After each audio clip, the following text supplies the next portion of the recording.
Saúde para você que nos acompanha na manhã desta quarta-feira, 29 de novembro de 2023.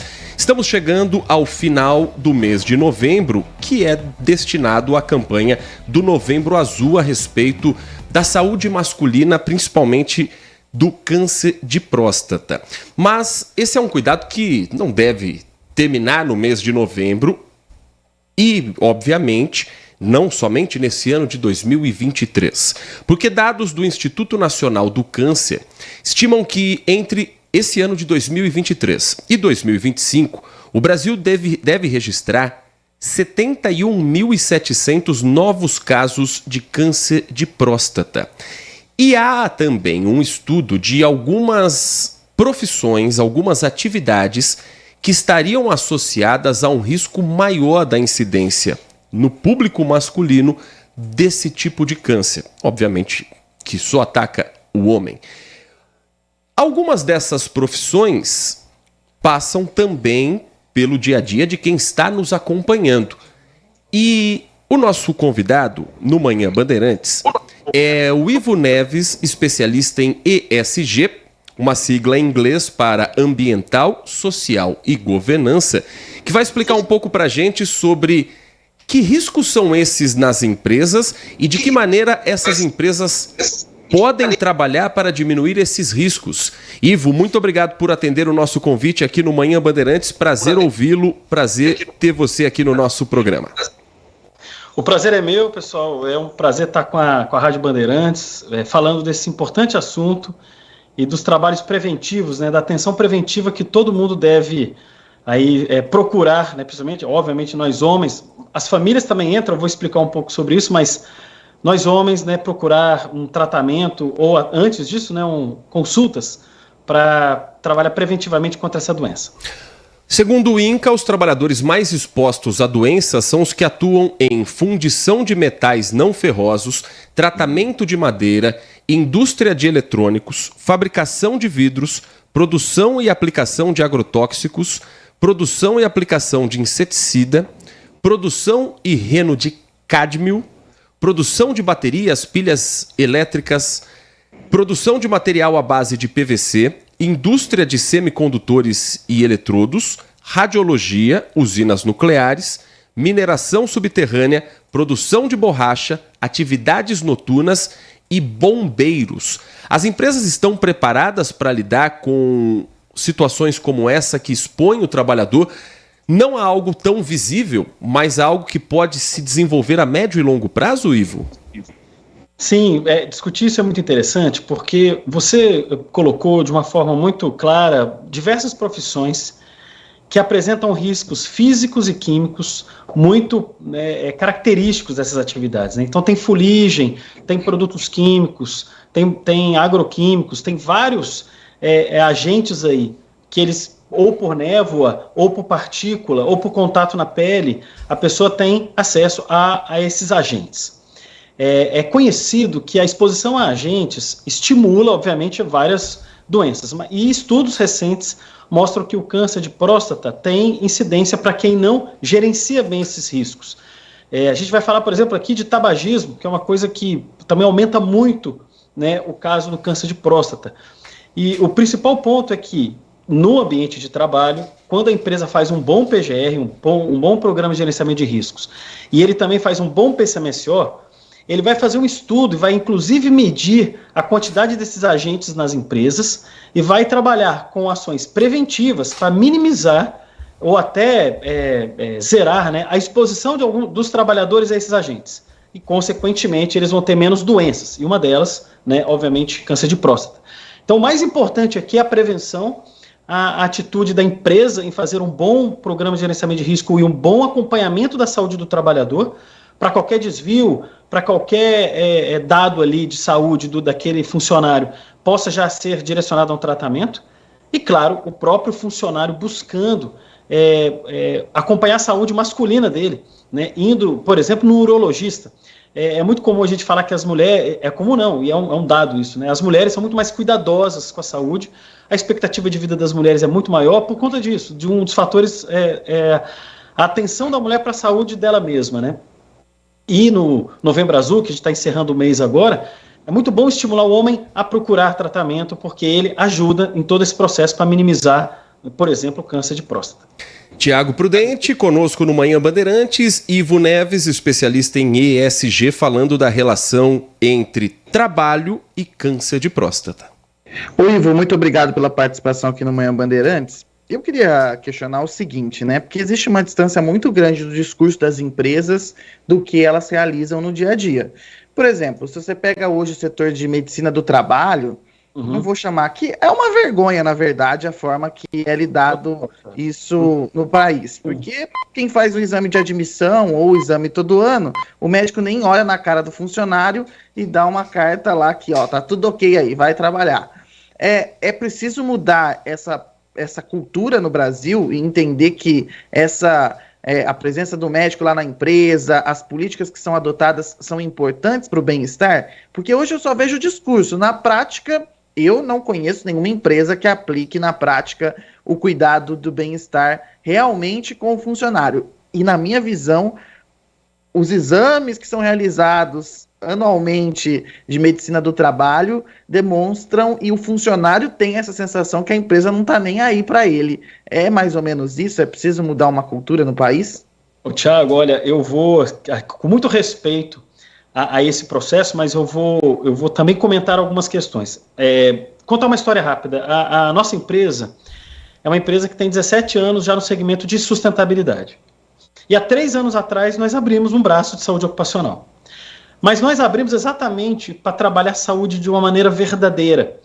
Eu vou te dar um exemplo, e isso são dados que eu convivo diariamente. Na nossa clínica aqui, que fica no Bosque, da SG4, lá a nossa anamnese vai de 9 a 12 minutos. A gente tem hoje 15 mil vidas que a gente gerencia aqui. É muito comum que as pessoas que nós recebemos ali na nossa clínica comentem o seguinte com a gente: Silvio, eu nunca fiz uma anamnese como esta que a gente está fazendo aqui. Porque quando nós entramos nesse segmento, Tiago e ouvintes da Rádio Bandeirantes, a gente determinou o nosso propósito em fazer a medicina correta, em medicina bem feita. E o que é isso? Uma boa anamnese, orientada por um bom PGR, um bom documento. Antigamente era o PPRA, o pessoal lembra, né? Existe um nome muito conhecido no mercado que é o PPRA. Esse documento mudou em 2020, ele chama agora PGR. Então é muito comum, e sempre foi muito comum no Brasil, fazer um PGR, um PPRA ruim, naturalmente um PGR ruim, um PCMSO desconectado desse processo, e os exames, que é esse grande commodity que eu chamo, que é um trabalhador que fica 200 pessoas na frente de uma clínica, entra, assina o documento, vem para o próximo. Nós não fazemos isso, Thiago, e eu vou te falar que a gente tem um problema, porque já que isso é um commodity, tem clínicas que cobram R$15, eu vou dar um exemplo, R$15 para fazer esse tipo de documento, para emitir um laudo, ali um ASO, desse jeito que você comentou, para uma empresa. Nós já cobramos 3 vezes mais, R$50 ali esse exame. E tem muita empresa que fala: que absurdo, vocês são caríssimos. Eu falei: não, mas esse é o valor para a gente fazer uma boa anamnese. Então, é claro que, naturalmente, quem procura a nossa empresa é quem quer fazer esse processo bem feito. Hoje, tem gente que faz bem feito? Tem, mas, Thiago, não é a maioria. Só para você ter uma ideia, nós temos 800 clínicas credenciadas no Brasil para fazer os exames dos nossos clientes em vários estados. Você sabe qual a nossa maior energia? É conversar com a clínica lá daquele outro estado para que eles façam uma anamnese e mandem a anamnese para a gente. Isso é uma luta em horas para ficar falando e justificando para um profissional que está lá do outro lado fazer isso bem feito e a gente poder colocar isso dentro de um dado otimizado, dentro de um software, que é o SOC, que é um software muito conhecido, para que a gente possa dar informação qualificada para o nosso cliente, que é o contratante, que é a empresa, e também para o funcionário. Porque tem um ponto aqui, na nossa anamnese, a gente olha desvios de saúde, e a gente orienta o trabalhador a procurar, por exemplo, um tratamento ou psicológico, ou um tratamento específico por alguma questão que a gente identificou uma análise ali de um eletrocardiograma, por exemplo, de algo mais específico. Então, assim, tem gente que faz? Tem, mas é pouco ainda no Brasil. E aí, a gente falando e trabalhando aqui dentro do câncer de próstata, o nosso médico normalmente pergunta para os homens: você tem feito, você acima de 45 anos, né? como é que está aqui? Você tem procurado fazer exames, pelo menos o PSA ou o exame do toque retal, para ver a questão do câncer de próstata? Nós provocamos, nós convidamos os trabalhadores a executar esse tipo de exame, mesmo que não tenha, por exemplo, risco, como a gente estava falando daquelas profissões anteriores, a procurar um tratamento específico. Mas é um grande desafio no Brasil isso, Thiago. Agora, Ivo, com relação a essas profissões específicas já identificadas pelo Instituto Nacional do Câncer como sendo mais expostas à doença do câncer de próstata, você acredita que um caminho poderia ser as empresas que são desse ramo colocarem nos exames de rotina para os funcionários já de determinada faixa etária o exame do toque também como parte dos exames realizados, não sei se de maneira obrigatória, mas pelo menos indicando a necessidade com mais frequência para esses funcionários, já que eles estão mais expostos ao risco? Olha, ótima pergunta. Sim, é uma boa prática, eu acredito que sim, mas já que a legislação trabalha muito diretamente, né, no perfil dos agentes físicos, químicos, biológicos, ergonômicos de segurança, mesmo essa pesquisa tendo um avanço, ela precisa ser entendida como uma... Primeiro que não é obrigatório, né? O exame, ele é um exame de avaliação para a condição operacional do trabalho. Então, note que o exame do medicina do trabalho, que é o periódico, que faz acompanhamento, o próprio admissional, você vê, o admissional é para ver se o trabalhador tem, dentro da condição física dele, capacidade de executar aquela atividade. Então, olha que interessante, quando nós colocamos isso como obrigatoriedade, imagina que hoje as empresas fazem até muito mal o que é obrigatório. Ele estabelecer dentro de porque aí você entra já numa área clínica e especializada, né? Então, você está fazendo a questão, por exemplo, você vai ter que ter um urologista ali disponível para fazer esse trabalho. O que uma boa medicina do trabalho faz, e que tem sequência para esse raciocínio que você praticou aqui, ela detecta através dos exames de sangue, através da idade do trabalhador, da própria condição de saúde dele, ou de alguma reclamação de saúde, alguma questão que ele esteja apresentando, ele levanta indícios que esse trabalhador deva procurar, ou por fora, ou pelo próprio plano de saúde da empresa, um urologista. Então, uma boa medicina do trabalho, ela direciona o trabalhador para uma especialidade. Pode ser um cardiologista, pode ser um urologista, pode ser um gastro. Isso porque, bem feita a medicina, se detecta muitos indícios desse processo. Porque o câncer de próstata, ele tem uma questão, pessoal, que é muito interessante a gente falar aqui. É um câncer silencioso. Normalmente, quando se detecta, a grande maioria da detecção, a pessoa já está com metástase já. É só paliativo o tratamento. Então, como que é a prevenção? A prevenção é uma rotina que o trabalhador tem que ter, porque, eu vou dar um exemplo, um trabalhador administrativo, olha que interessante, ele não vai fazer, por exemplo, um exame de sangue pela empresa, ele só faz o clínico, no máximo a audiometria. Então, só alguns trabalhadores seriam favorecidos desse processo, e hoje, com todas as práticas ESG, a gente não pode ser tão seletivo. Obviamente, se eu estou oferecendo isso para um trabalhador, eu teria que oferecer para o outro também, porque eu não poderia oferecer para um administrativo. Agora, você imagina uma empresa de 100 mil funcionários, 80 mil funcionários, 20 mil funcionários.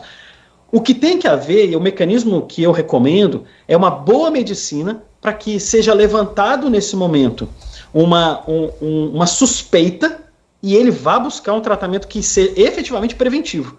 Por isso que a rotina do profissional em visitar um urologista é fundamental. Então a empresa tem que estimular isso. A gente aqui nesse mês, a nossa empresa de saúde ocupacional, a SG4, né, Gestão Ocupacional, a gente fez muitas campanhas, muitas palestras para convidar os homens a visitar, né, os seus urologistas, a procurar fazer um PSA e também, se ele já numa idade acima de 45 anos, recomenda-se fazer o toque, que é uma confirmação do PSA junto com esse exame. Você tem muito mais segurança no dado.